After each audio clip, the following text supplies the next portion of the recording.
So I'm in New York City, and I'm actually in a hotel. I'm waiting for the elevator right now to go downstairs because I'm heading over from Manhattan over to Astoria. I am meeting up with the Crafty Lumberjacks. If you guys have been paying attention, you know that I actually interviewed them, 6 months or so ago. And I'm in Manhattan to chat with somebody else, and I thought this was a perfect time to meet up with Dennis and Andrew and check in. It's been like 6 months or so. What have they been doing? So, okay, let's go down to the elevator, and we'll grab a car to head over there.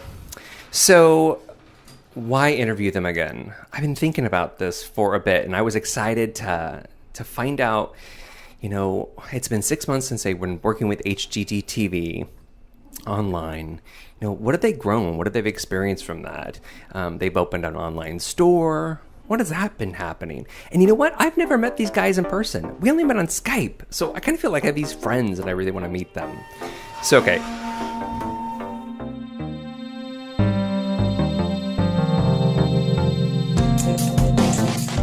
This is My Big Story. And I'm Christopher Swan.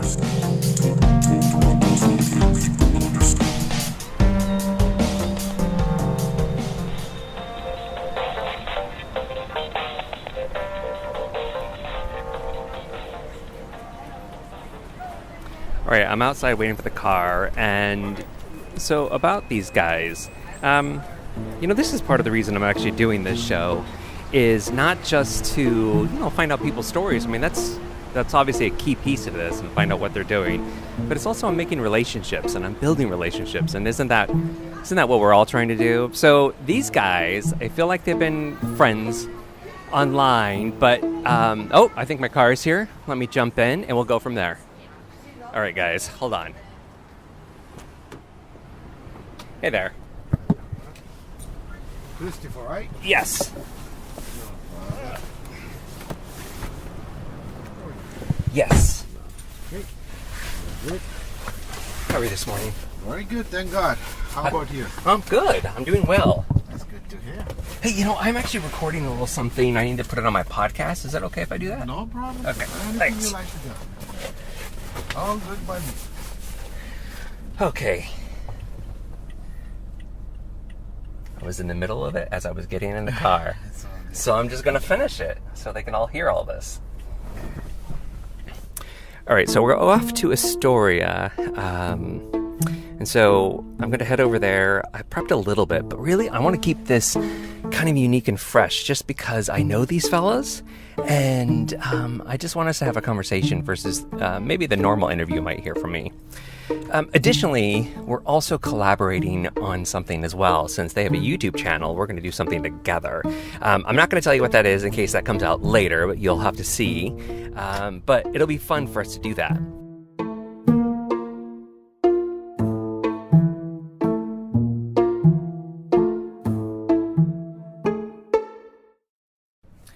Okay, I'm in an Uber, and here's what just happened. The driver's super sweet, super nice, and as we're driving through, we're on 6th Street in Manhattan, he says, "Are you in a big rush?" And I was like, "Well, I'm a little late," but he's like, "Well, the reason I'm asking is there's this food cart that has specific food that my wife really loves, and where I'm driving you is really close to where I live." He's like, it's in Long Island. So he's like, "Do you mind if I stop for like a minute and a half and grab some of this food?" She would be so happy. I said, "Of course, do it." What a fun surprise. So I'm just hanging out in the Uber by myself and waiting for the Uber driver to grab his food at the cart and come back. So, you know what? Life is an adventure, and you never know what kind of cool people you're going to meet and what you're going to do. All right, the Uber driver's actually coming right back. That really was like a minute and a half. That's a very famous food in Manhattan, especially these two courts. These two carts, really? Yes. If you come like in the evening, you're going to have a big lane waiting for. What kind of food is it? It's a halal food, but it's a specialty from Egypt. Oh, really? They Okay. have 5 brothers. They started, and now they have 5 different courts. And all every single one of them is always busy, except on a Sunday afternoon. Well, I have to say, you really were just a minute and a half. Yes. When you said that, I was like, Everything come up to us. the two gentlemen I'm meeting this morning, that's kind of the way that we met. It was online, but I asked them, I said, I really like what you guys are doing. It seems so interesting. Would you like to talk about it? And I'd like to put you on the show. And they said, we would love to. Well, we actually did something together. We did this original show remotely over the internet about 6-7 months ago. And I was coming out here to interview somebody else. Okay. And I said, hey, I'm going to be there. Would you like to meet in person and do a recap on what you guys been doing for the last 6 months? So we're now meeting in person, and we've built this relationship. So it's almost become friends. Mm-hmm. And that was just because I had asked them if they wanted to do something. If you don't ask, sometimes you miss it. And it's good to do. I was really want that job, and I want to have work in that store. Mm-hmm. I don't know, for some reason it just stuck in my head. I could have tried other locations around, but I said, no, I want to work here. So then I started working with him. He's the one who sent me for Learn English. Really? GED. Then he sent me for the Dunkin' Donut University in Boston. Wow. To become one of the general manager. I run his 23 stores for 12 years. Really? Yes. And he was just a father figure for me. How did that happen? Was that just natural that happened? It was just natural, out of nowhere. He just, in the beginning, he was like, nah, you just totally mess. Then he saw my work. In 2 weeks, he saw me. I'm already trying to work on a register. And then he said, you know what? You're not for cleaning. And you are not for working on a counter. Go to school. I said, I can't go to school. I can't afford it. Because I have to send money back home. My parents are there and everything. And whatever. He said, you know what? I'm going to pay you. That's a very big thing in America. Somebody do that for you. Sure is. He said, you come to the Dunkin' Donut, you clock in, and then you go to study in the library. And then you finish your class, you come back, you clock out. Wow. And he paid me for that time too. Wow. And not only that, then I went for taking the tests and exams in the Dunkin' Donut University. He handed me a check for every single test I have to take. That's amazing. Thank you so much. It was nice meeting you. What's your name? Muazzam Gill. Nice to meet you, Christopher Swan. Take care. I'm going to move so that guy can move. No problem. Okay. Have a good day.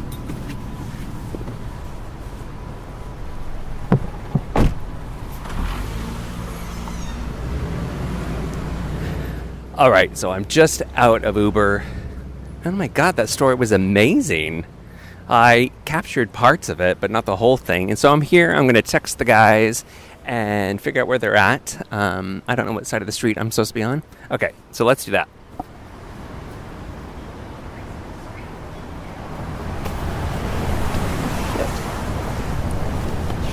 Shit. Oh no. Oh no, I just left my phone in the car. Wait. Full stop. Yeah, that moment was so awful. I was literally OMGing in my head all day long. Like, holy crap. I need to figure out what I'm going to do. But I also needed to get this interview. So more on this lost phone adventure later. So as they say, on with the show. Okay.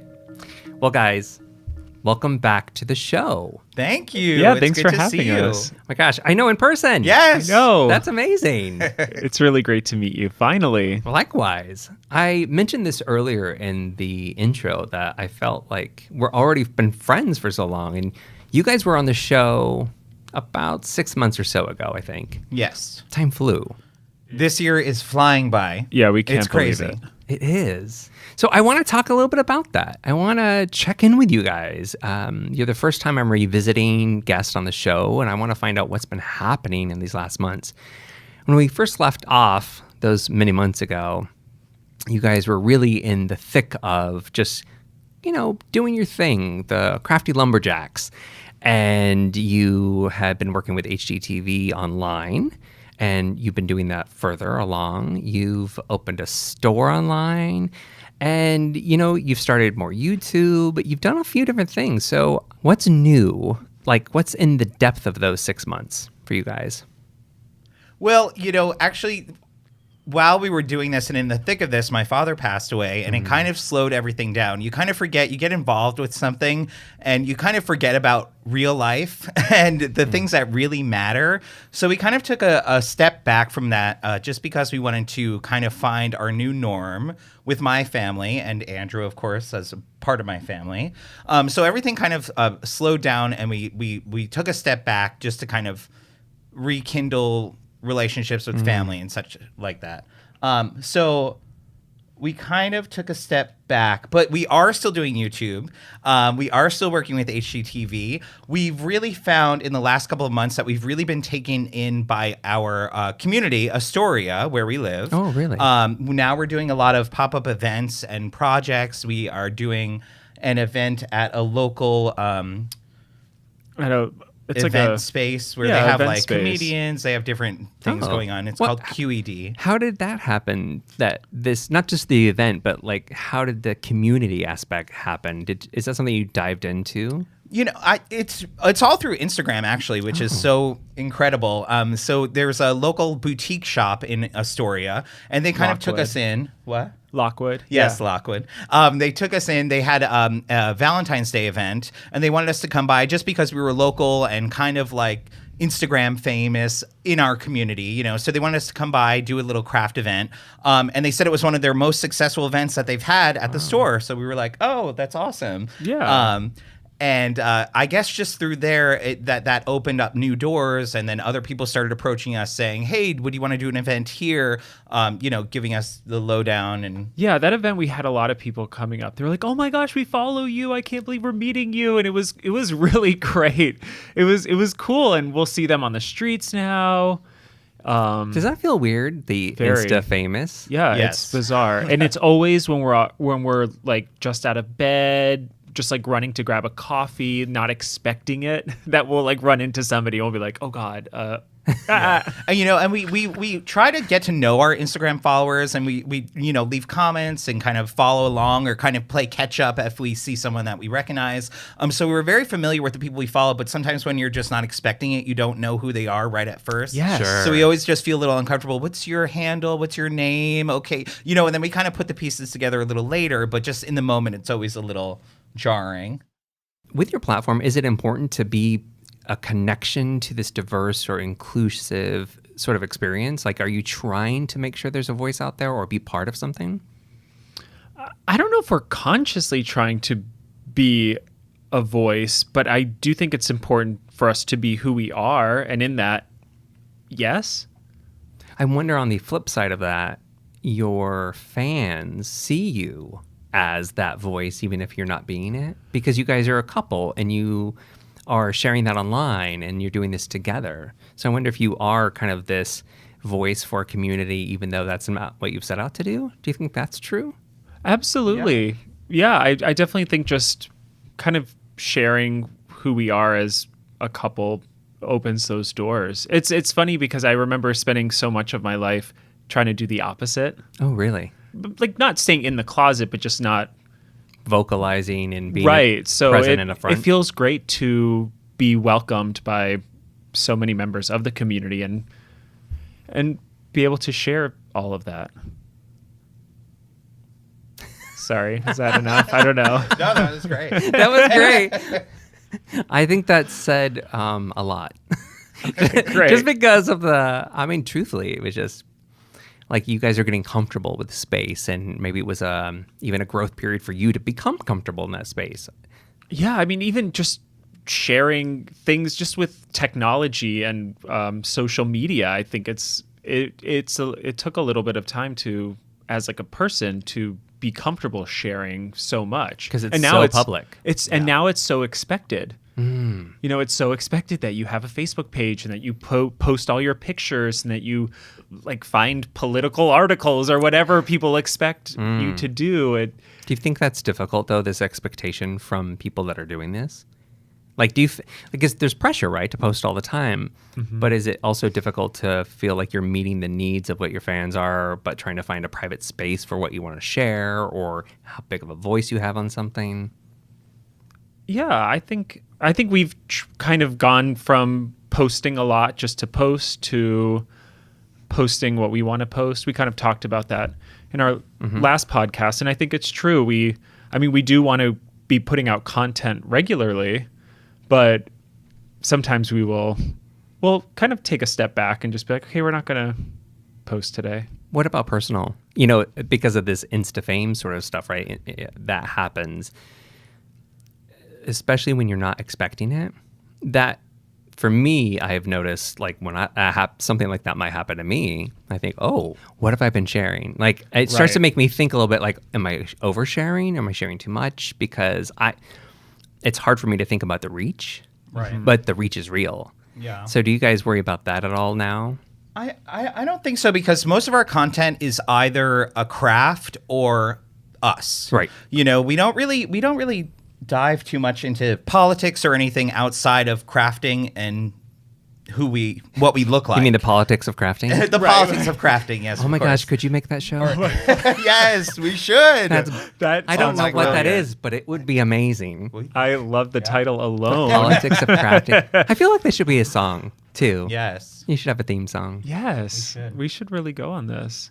Yeah. I think if anything, I feel like we try to, like Instagram stories, it's like I feel like we need to work on pushing ourselves to be more, to put ourselves out there more with that. Like, I hate turning the camera to myself and being like, hey guys, so I'm at Michael's, but it's something people really want. And then I get actually that. we had a day or two that we didn't post on stories, and one of Andrew's coworkers was like, what have you been doing? You took a break? What, are you on hiatus? No. And we're like, no, we just didn't post anything about our day. And it was great. It was great.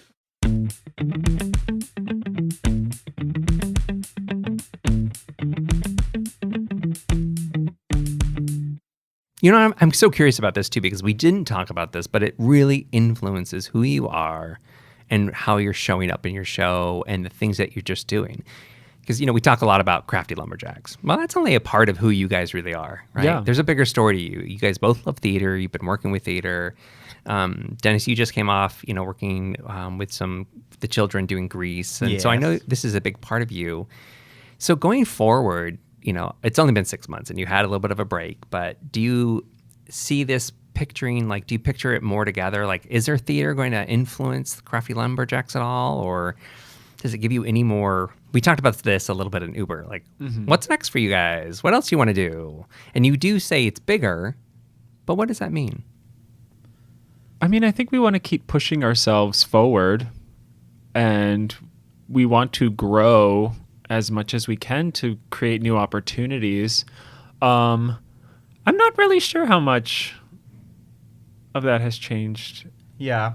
I also think, like, as you kind of go on, you kind of discover you have new passions, and you kind of get energized by different things. And what we're really into right now is we're newly vegan, which we talked about. And just lately, that's been something that's been fueling me, where I'm like wanting to cook more, wanting to learn more about this lifestyle and eating this way, and these people and this community. So that's kind of really been. I mean, I think we tend to not eat the healthiest, and we love to eat. We love food. We love to cook, and we wanted to make a change for ourselves to feel better. And I think that also was about feeling better so we can be more productive. We find it very hard to work in our apartment. We kind of discussed this earlier. It's hard to motivate yourself, and we would wake up sluggish. So we're hoping that this new lifestyle will help with that as well. We want to be as productive as we can. We want to be pushing ourselves as much as we can. Yeah. But we always talk about, like, in the future, we do want to own a theater of some sort. And with the craft things, we want to do or maybe have like a studio space within the theater where we have acting classes, we do cooking classes, we do crafting classes. Maybe we even talked about having a dinner theater where the children cook the meals for the patrons. Right. Just all on the site there at this this. I love the venue. mashup ideas. Yes. That's really Well, just because I feel like our life is so much like that, it's Yeah. just all these different things happening that we, Yeah, I teach cooking to kids for my part-time job. So I don't think I realized that. yeah. yeah.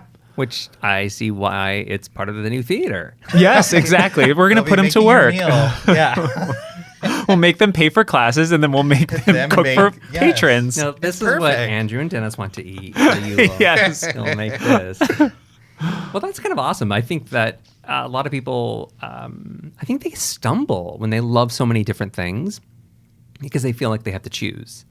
And it sounds like you're open to keep seeing what happens, but you're mashing it together in whatever way that you want. Did that take a while to figure out that it was okay to do that? Yeah, I think so, because especially in the theater world, you're so driven by the next gig. Even like I have trouble remembering years. It's not, I don't think in my life, this year or that year, it's by what show I was doing. So I think while that kind of, while we stopped getting work in theater, I think we kind of had to. It's been a long year. Yes, we had to kind of, you just find, like we said, like your passions change, like things shift. And I think, being, obviously theater will always be my first love, but I think it was, you had to kind of let go a little bit. If you loved it, you'll let it go kind of thing, which took time to realize that it's okay to kind of spend time exploring Crafty Lumberjacks. It's okay if you want to spend time like trying to be a vegan. Like you don't have to go to every single audition and take every single class and, meet all of these people. Was that like obvious? No, I don't think it was, because literally I've been doing theater since middle school. So that's all it was. It was just like, do the acting class, go get your degree in theater, go get your degree in acting, take this class, audition for this. And that's just kind of how I was brought up, to kind of just keep going for the next gig, where you kind of forget that there's other things that are important, like your family, and things like that. And that can be lonely, going to gig to gig to gig. Yeah, you create absolutely. these amazing families through your cast, but when the gig is over, they're gone and you're on to the next. And as a performer, you're used to that. You're used to that routine of kind of like meeting people and then letting them go. But after you kind of take a break from that, you kind of do realize how refreshing it is to Allow kind of be yourself to kind of back. do other things and just Yeah. kind of, sit in what's happening now. But we and would that's love okay. jobs, so please. Yes, hire us, please. That didn't mean we don't want to do it. Yeah, of course.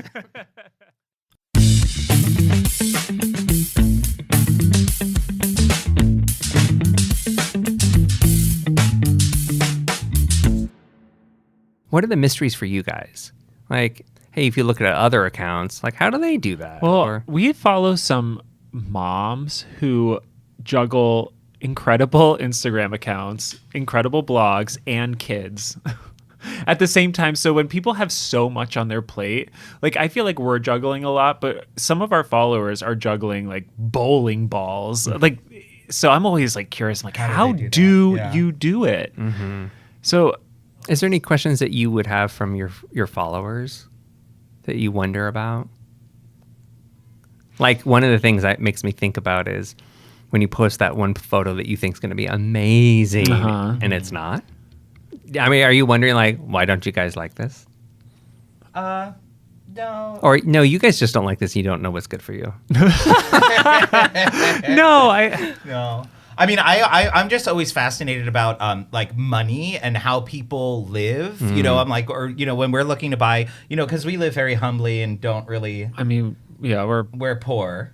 we're just. I like humbly better. That was nice. that sounded better. But we're looking into buying a new couch, and the couches are $2,000, and I'm thinking we have this tiny apartment, we just need one couch. I'm like, how do people furnish a whole house? Like, Yeah. I'm always just fascinated. I'm like, how do people live? And now, just as time is going on, now you can't just have one car. You have to have 3 cars. You have to have a 4-car garage. You have to have the living room, the dining room, the den. It's like, how do these people Do all this. Yes, it just boggles my mind. I don't understand. But again, we're actors. We've come from an acting background and a freelance kind of life. We don't have regular jobs, 9 to 5 with, salary. So it's very different. That's true. But that almost comes to a comparison piece, doesn't it? Like if you were looking at somebody, but you don't really see the behind the scenes that, oh, actually, they're a lawyer who works, 12 hours every single day. But on Instagram, they may look like they're living this amazing adventure. Mm-hmm. Yeah. I think I'm always curious of what they want to see. Not just for us, but just in general. Like why do people go on Instagram? Yeah. We go on to put on content and to check in with our followers but I'm always interested, like, what do they really want? Like, just so we can be better. Totally.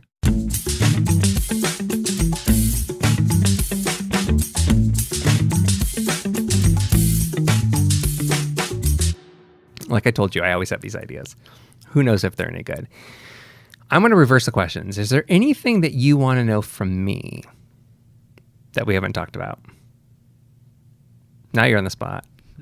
I have a question for you. Sure. How do you motivate yourself every day? Like we were just talking about maybe starting a routine because we find ourselves kind of sleeping in when we don't have to work our other jobs and stuff like that, and then we're less productive. Do you have, like, since you work for yourself a lot of the time, do you have a routine to keep yourself motivated and to keep going and productive? I do, and I don't always follow it. But when I do, it's great. And so the routine for me is to avoid the exact things that you talked about. It's that sleeping in, it's the... I work really well against deadline, which is a problem because then I'm like, well, it's due tonight. I have to work all day.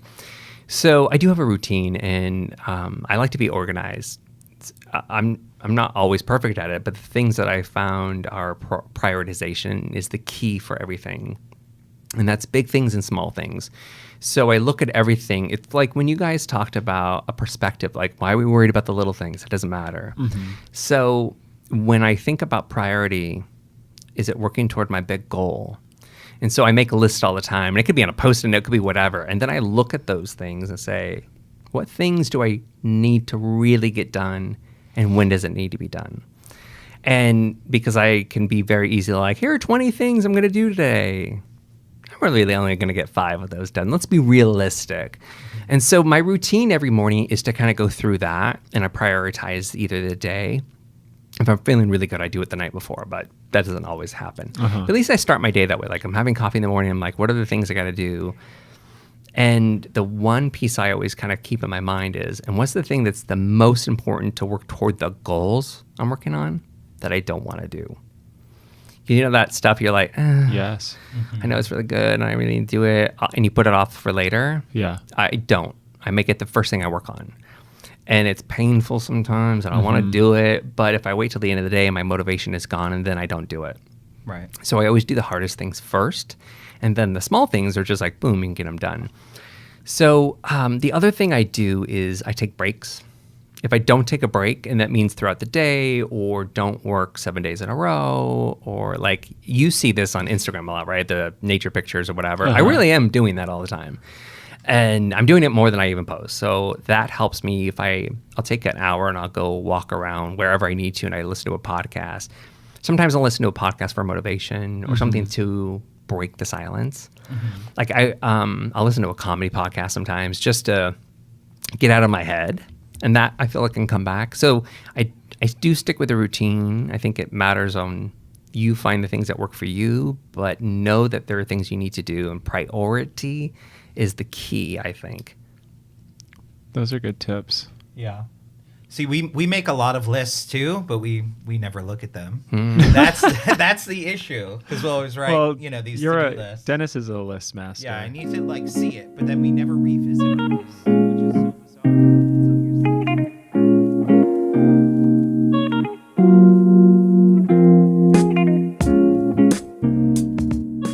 Okay, I'm back in the hotel room after the interview with the Crafty Lumberjacks. In fact, that's where we did the interview.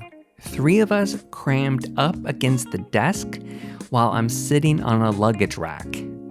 We were supposed to do the interview in their apartment in Astoria, which is over in Queens, where I met them earlier, but then I forgot my phone in the Uber, and I couldn't remember my password to get back into the app on one of their phones, nor the password to my email to recover the other passwords.